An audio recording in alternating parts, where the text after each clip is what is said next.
Welcome to the Seeking Numina podcast, the Sacred Places podcast. I'm your host, Elise Wells, and today I am joined by Jhenah Telyndru, author of several amazing books. Today we're going to talk about her works on Rhiannon and Blodeuwedd, Welsh goddesses of land, that we are going to get into some of their sacred places, some of the places within ourselves that these wonderful goddesses can help us explore, and just a little bit about Jhenah. She holds a master's degree in Celtic studies, and she is an author, educator, and priestess. Founder of the Sisterhood of Avalon, she presents Avalonian training intensives around North America and the UK and facilitates pilgrimages to sacred sites in the British Isles. Welcome, Jhenah. I'm so happy to have you here. And as somebody who also facilitates pilgrimages to sacred sites, but in Greece, your bio, you could just replace it with Greece, and this is me. So I just love how much we have in common. That And I'm so excited to talk about these amazing goddesses today. same. Welcome to Seeking Numina. I'm your host, Elise Wells, and I invite you to connect with the sacred wild within and around you through Numina, or sacred sites around the world, and the wisdom they hold. Together, let's remember the old ways, build relationships with land spirits, and dare to reach out to the fairies. The sacred wild is inviting you to dance in the moonlight. Will you answer their call? Same. Thank you so much. I'm really happy to be here. Yeah. So thank you for writing these books, because so many people think they know a little bit about a god or goddess, and they maybe read about them, but they don't read just about them. Like to have a book just about that goddess and how everything around them is filtered through their lens is so beautiful. And I want to start with Rhiannon. So tell us a little bit, for those who might not be as familiar, about who she is. These are Welsh goddesses, for those who are unfamiliar with that. We were talking about Wales today, sacred Wales. Who is she, and what makes her Lady of the Land?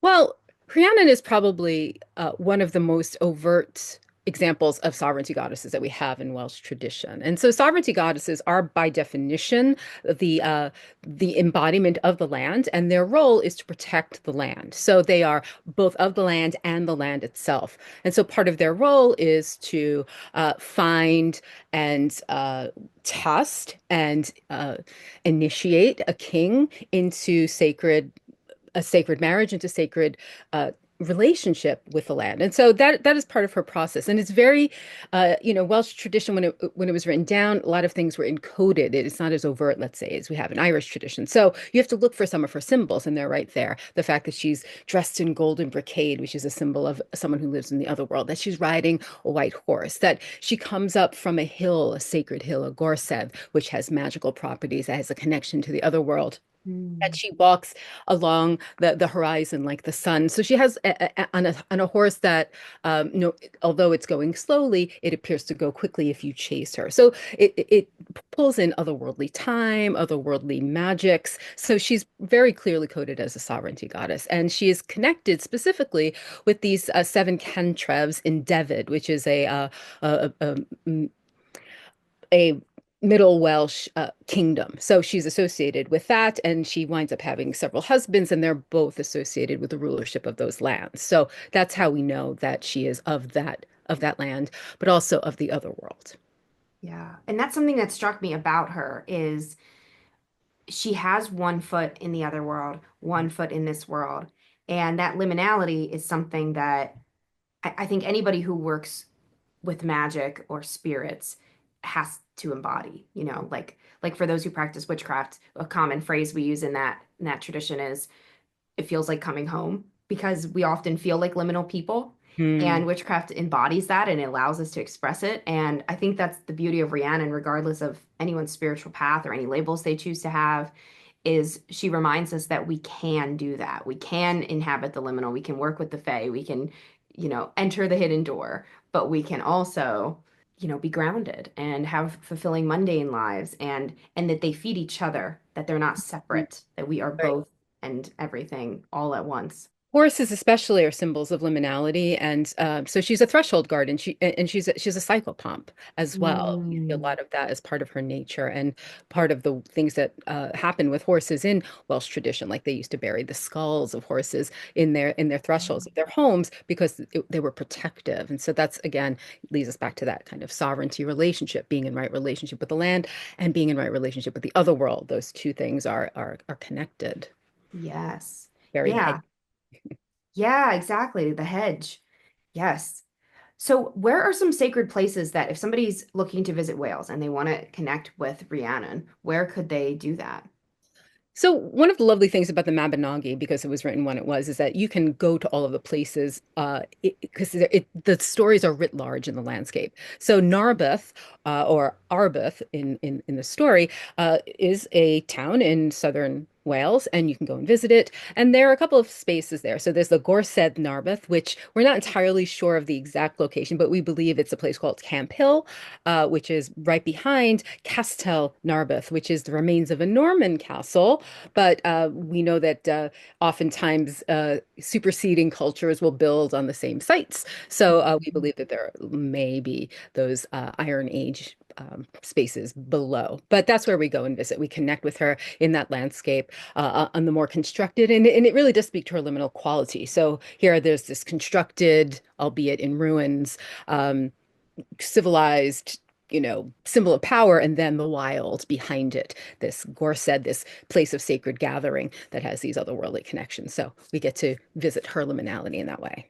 Yeah, that's funny. Delphi's the same way. So Hmm. Delphi is known for its Temple of Apollo, and people are always like, "Oh, how are we going to do a ritual there? It's an archaeological site." And I said, "Well, because the Temple of Apollo is the patriarchal thing that they built later after he quote unquote slew the Pythia, the Python, and claimed the Pythia's power, the Oracle of Delphi's power for himself. The real magic was done in the sacred grove for 5,000 years before anything was ever built." And that's perfectly accessible right down at the bottom of the sacred Yeah. site. So it's so funny. It's like the same exact Mm, principle. love Yeah. that. Oh, that's beautiful. Oh, I loved the way you also talked about her as fully conscious determination, Mm, that she helps us learn how to ask for what we need mm, within the inner landscape. Some of the work I do with the sacred wild, as I call it, like helping people understand nature within and around us, how we can live in better harmony with the land, is like this inner sacred wild, the part of us within that is wild, that does need expression. And it's again, it's a liminality because we are both bodies and spirits all the mm. time. We have to rationalize that. And in a way, that's what the spiritual path is. It's a way to journey into that. How can Rhiannon help us connect to our inner landscape? Well, I think that being in right relationship with the land is the primary relationship between humanity and the divine, right? We need to be in right relationship in order to survive, no matter what landscape we're living in. And I think that's what this sovereignty complex that we see in Celtic traditions grew out of. And so, for Rhiannon, as a representative of the land, to be in right relationship with her, we can take that.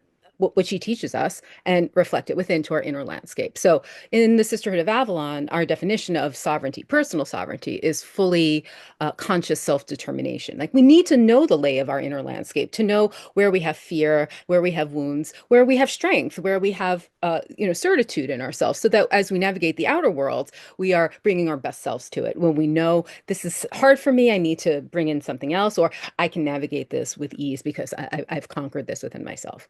And one of the first things we learn about Rhiannon as she emerges on her horse from the other world is you cannot pursue her, um, without asking for her to stop. That's how she finally gets caught because someone says, "Lady, please wait," and immediately she draws up her horse that no one could reach. And she said, "It would have been far better for your horse had you asked sooner." Kind of like, you know, uh, why don't men ever ask for directions? That kind of a sassy I love about her.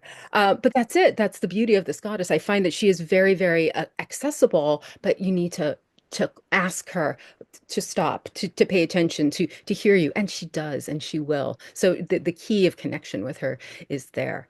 Yeah. But yeah, that's part of what I think the sovereignty is trying to teach us. Being in right relationship with the world around us, being a good neighbor, being a good citizen, being a good, steward of the lands that are in our purview, if there are any, or just where you live, and also being a good steward of the self, being knowing, as I said, the lay of that inner landscape and then navigating that world as best we can. And she's there to help us. Yeah. Yeah. We just have to ask. We just I have to. love that. Yeah. So let's talk about Blodeuwedd. But Blodeuwedd, yeah, she's a sovereignty goddess as well, but in a little bit of a different way. Yeah. How is she different? So she was created for a very specific purpose. So Rhiannon, we see her in the first and third branches of the Mabinogi, and Blodeuwedd is in the fourth branch. And she was created specifically to be the wife of Llao Gefes, who was cursed by his mother not to marry a woman of the race of the earth. And so he was lucky enough to have uncles who were magicians, and they conjured a woman out of flowers, out of oak broom and meadowsweet. So already she's made from the components of the land, but she's also made from components of the land that wouldn't all be in bloom at the same time. So already there is this hint to her temporal nature. And she is dual faceted. She's the flower bride at the beginning of her story, but at the end of the story, she becomes changed into an owl. So she kind of has this summer and winter aspect to her. And we see that the type of sovereignty goddess she is one we call a seasonal sovereignty goddess, where, and we see this a lot especially in Celtic traditions. This type of sovereignty we mostly see in Mediterranean cultures. We tend to have the more sovereignty, right rule, kind of non-temporal types in Celtic traditions, but they're certainly there and they're embedded. And how you can find them is when there are love triangles, and Mm. usually the two men who are involved represents their solar heroes and otherworldly champions, right? And so we have that Mm. complex here, with her as the center of it. So when she is in relationship with Flay, who is he's a divinity of light, and so what do flowers follow? Flowers open in the light. They follow the Yeah. track of the sun, some of them across the sky. And when she is in relationship with the chthonic, the otherworldly, the hunter of the two, she's the owl, herself a hunter, herself able to see in the darkness. And so her type of sovereignty, I think, teaches us that we have different tools for different situations, that different times call for different measures.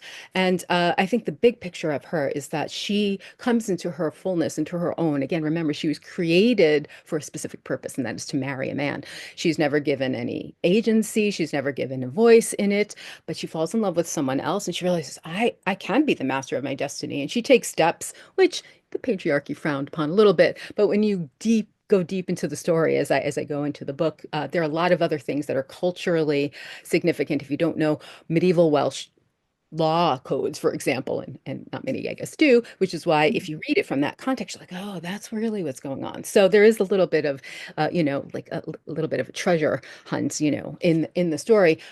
She realizes that she does not have to remain in the box that she was created for. And so I think that's a powerful lesson for us today when we want to come into our sovereignty, especially in this day and age where women are losing so much of our agency, that she teaches us that we do not need to stay in those boxes and that our sovereignty is gained by walking the path that is in alignment with who we are. Again, something that requires us to know ourselves well enough to see, is what society expects of me really what I want for myself? And so she Yeah. asks us to look within that dark part of ourselves and to follow the light that is truly of our choosing, not what others have told us we're meant to be. Yeah. Oh, that's beautiful. Yeah, Mm. it's funny. I never came across her as, a quote unquote bad goddess, like a dark goddess, like a bad girl. Like I heard of her in like flowery contexts, no pun Mhm. intended. Like, poetry and Mhm. then diving into your book and like the way you talk about her is perfectly aligned with that, with like honestly, it's the difference of somebody who works with her as a spiritual perspective versus the archaeological or the academic only, like the purist kind of patriarchal, like, and you're right, like depending what they Google, like when I was Googling pronunciation, first of all, YouTube will give you the wrong pronunciation. So we're going to link in the show notes some videos from Christopher Hughes that pronounce correctly. these goddess names like we are. Jenna's doing it perfectly as well. But some of the other Welsh words you might come across go with the Welsh person. The other Mm. thing about YouTube that I was like, seriously, is like it was like Googling about Kali or Lilith, or like the way that they talk about her sometimes in these academic approaches is very, very different. And I thought that was interesting to contrast that. Well, I do think that good academic sources do recognize that there is a cultural context that a modern reader is not going to miss. So I think if you Yeah. just do a surface reading of her story, you're like, oh my gosh, what is her problem? Why did she try to kill her husband? Like, what is her, but if you understand some of the under things that are going on, which you can only do if you know that medieval Welsh context, you do come away with a little bit of a sour taste in your mouth. It's like, why is that a goddess? Why, Yeah, and if she is a goddess, she is a dark goddess. So yeah, but I think she's both. She holds both things, right? exactly. She can be a Yes. beautiful, fragrant flower, and she can also be a keen-eyed hunter in the night who knows what she wants and knows how to get it, and she's not letting go. So she Yeah. holds both of those things for us. Yeah, yeah. I think she reminds us that we can hold it all and be it all. And it helps us with imposter syndrome. Like I think a lot of women and femmes really struggle with feeling like the true authority on something or feeling like, and I Mm. think sometimes those feelings come in when we're not doing the thing, like, when we're making breakfast for the kids or we're like struggling with somebody mansplaining to us at work, and like those things can make us question ourselves. And it's outer world things. It's things that we think Mhm. can't coexist with this strength that we are. No, we can be all of it. Outer world concerns can simply stay that way. They don't have to be our inner world concerns. And that's again, it's back to that inner landscape. Like knowing that allows us to shirk imposter syndrome, dismiss it, and focus instead on, yeah, on the deep connections and recognizing we can be both. We can always be both. Rhiannon's story really speaks to that as well because she is falsely accused of killing her child who disappears, and Right. she's framed for that. And so she's punished, and her punishment is to sit on a mounting block outside of the town and tell everybody all the things that she's done wrong, which she didn't, and then offer to carry them into the presence of her husband, the prince, into the court. So for me, her big part, that part of the story for me is that Rhiannon asks us, how do we turn the mounting block into a throne? How do we maintain our sovereignty even in the face of injustice, even in the face of knowing your truth and the world around you insisting that it is not your truth? When you can root into your true sovereign self, all of that doesn't matter. She maintains who she is, even though she does what the law requires her to do. And eventually, things are made right. She is reunited with her child and she is vindicated. So I think that really kind of speaks to what you're talking about there as well. Yeah. Yeah. Oh, it's powerful. It's powerful. So where can people connect with Blodeuwedd in Wales? Oh goodness, yeah, there are a lot of different places actually. Again, so one place that we go to, there's a lake called Llyn Morwynion, which is the Lake of the Maidens. So when she's betrayed her husband and the magicians are trying to track her down to punish her, Gwydion is chasing Blodeuwedd and all of her maidens, and they're trying to move to somewhere they think is more fortified, another court up in a mountain. And they're so afraid of him. They keep turning behind. They keep turning behind to see if he's catching up with them, that all except Blodeuwedd fall into the lake and drown. And so we go there and we visit the Lake of the Maidens. So it's named for those maidens who have drowned.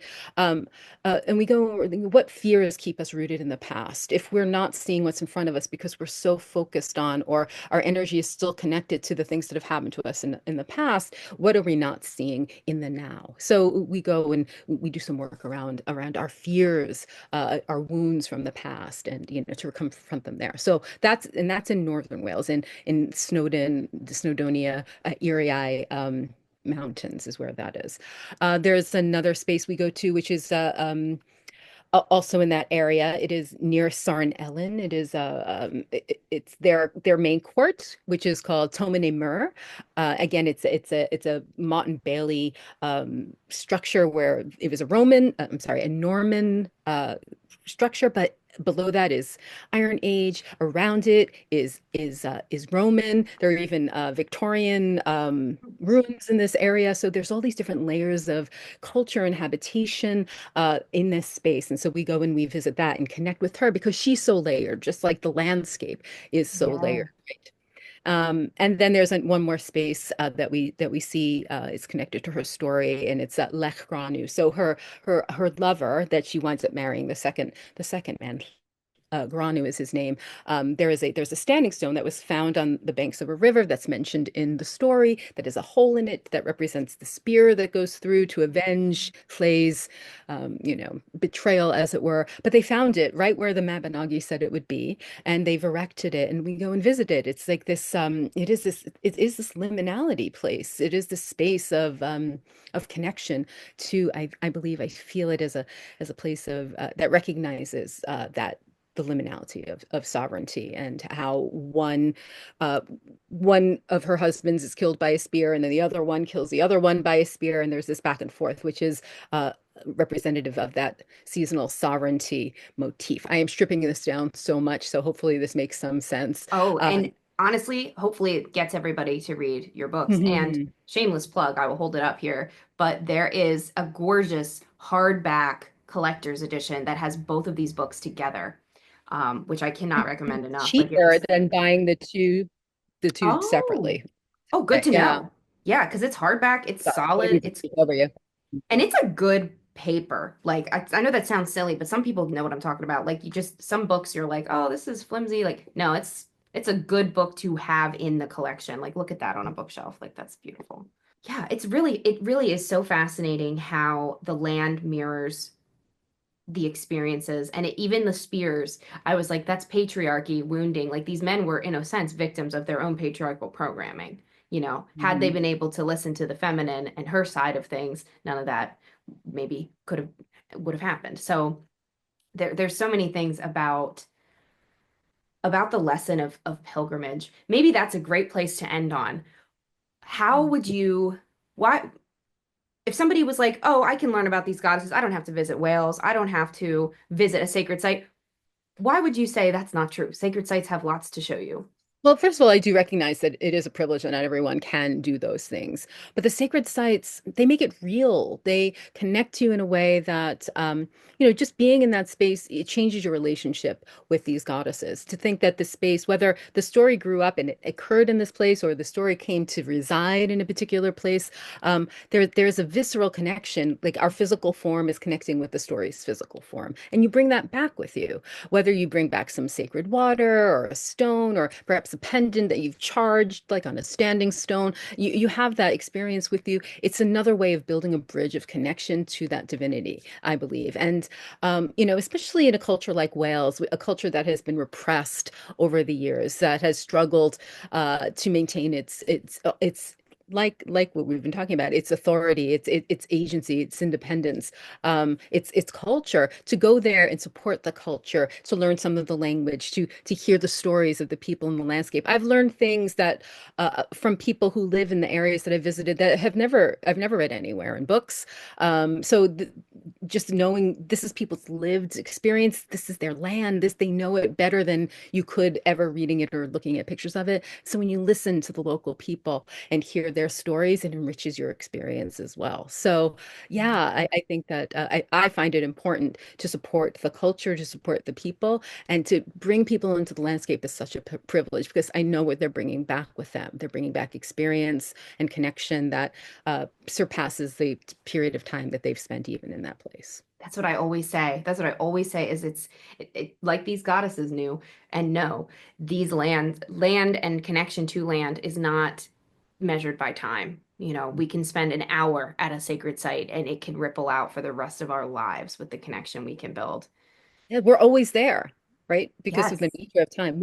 There is a point in time when we are always there, and we can go back there and fill ourselves with that and move forward with it. Yeah. Hmm.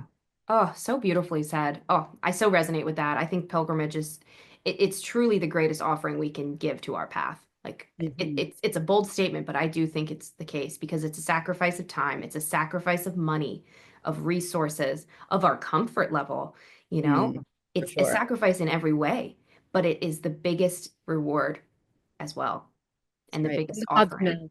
The gods know, right? That we put out this effort. And so again, it helps us to build that bridge of connection and deepens our relationships with them. Absolutely. And for all the reasons you said, I appreciate what everything that you Yeah. said. So, Jhenah, tell our listeners where they can find you, and we'll put all the links in the show notes as well. Well, I'm on most social media places, innisavalon.com, which is in Welsh, but look at the link. So Innis Avalon is the island of Avalon. That's the other part of my work. So I work a lot with the Avalonian tradition, and so a lot of my work is the Welsh divinities and Avalon itself.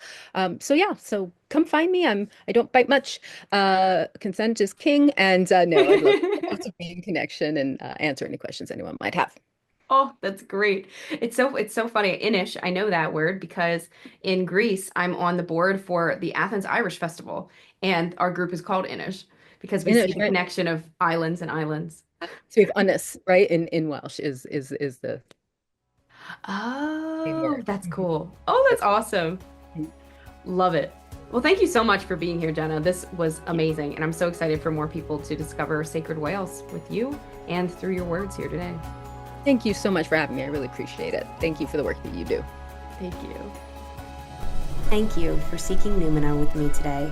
Join me at patreon.com/Elise Wells to support this show and get access to a library of rituals, exclusive videos, meditations, and more. To learn more about my upcoming retreats, book a tarot reading, or learn with me in workshops, classes, or mentorship, visit seekingnumina.com.